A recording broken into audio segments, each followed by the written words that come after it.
Colours ಕನ್ನಡದ ಜನಪ್ರಿಯ ಕಾರ್ಯಕ್ರಮ ಸೂಪರ್ ಟಾಕ್ ಟೈಮ್ನಲ್ಲಿ ಕಳೆದ ಶುಕ್ರವಾರ ಬಿಗ್ ಬಾಸ್ನ ಪ್ರಥಮ್, ಕೀರ್ತಿ, ಸಂಜನಾ ಭಾಗಿಯಾಗಿದ್ದರು. ಪ್ರತಿ ಸಂಚಿಕೆಯಂತೆ ಕಾರ್ಯಕ್ರಮದ ಕೊನೆಯಲ್ಲಿ ರ್ಯಾಪಿಡ್ ಫೈರ್ ಎಂದು ಪ್ರಶ್ನೆಗಳನ್ನು ಕೇಳಲಾಗುವುದು. ಅದರಲ್ಲಿ ಸಂಜನಾ ಕೊಟ್ಟ ಉತ್ತರ ಈಗ ಚರ್ಚೆಗೆ ಗ್ರಾಸವಾಗಿದೆ. ಅದು ಚಾಲೆಂಜಿಂಗ್ ಸ್ಟಾರ್ ದರ್ಶನ್ ಅವರ ಚಿತ್ರಗಳಲ್ಲಿ ಸ್ವಲ್ಪ ಬಿಲ್ಡಪ್ ಇರುತ್ತೆ, ಹಾಗಾಗಿ ದರ್ಶನ್ ಅವರು ಬಿಲ್ಡಪ್ ಅಂತ ಹೇಳಿದ್ದಾರೆ. ಇದನ್ನು ಕೇಳಿದ ಡಿ ಬಾಸ್ ಅಭಿಮಾನಿಗಳು ಸಂಜನಾ ದರ್ಶನ್ ಅವರನ್ನು ಕ್ಷಮೆಯಾಚಿಸಬೇಕು ಎಂದು ಪಟ್ಟು ಹಿಡಿದಿದ್ದಾರೆ.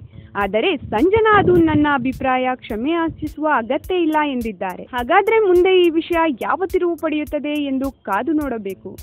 ಈ ವಿಷಯದ ಬಗ್ಗೆ ನಿಮ್ಮ ಅನಿಸಿಕೆಯನ್ನು ಕಮೆಂಟ್ ಮಾಡಿ. ನಮ್ಮ KFI ಯೂಟ್ಯೂಬ್ ಚಾನಲ್ಗೆ ಮಯೂರಿ ಮಾಡುವ ಪ್ರೀತಿಯ ನಮಸ್ಕಾರಗಳು. ಸ್ಯಾಂಡಲ್ವುಡ್ನ ಗಾಸಿಪ್, ಸ್ಯಾಂಡಲ್ವುಡ್ನ ಸಮಾಚಾರ, ಸ್ಯಾಂಡಲ್ವುಡ್ನ ಮೂವಿ ರಿವ್ಯೂಸ್, ಪ್ರತಿಯೊಂದು ವಿಚಾರನೂ ನಮ್ಮ ಚಂದನವನದ ಪ್ರತಿಯೊಂದು ವಿಚಾರ, ಸ್ಯಾಂಡಲ್ವುಡ್ನ ಎಲ್ಲ ವಿಚಾರ ನಿಮಗೆ ಗೊತ್ತಾಗಬೇಕು ಅಂದರೆ ನಮ್ಮ KFI ಚಾನಲ್ಗೆ ಸಬ್ಸ್ಕ್ರೈಬ್ ಮಾಡೋದನ್ನು ಮಾತ್ರ ಮರಿಬೇಡಿ. Thank you so much.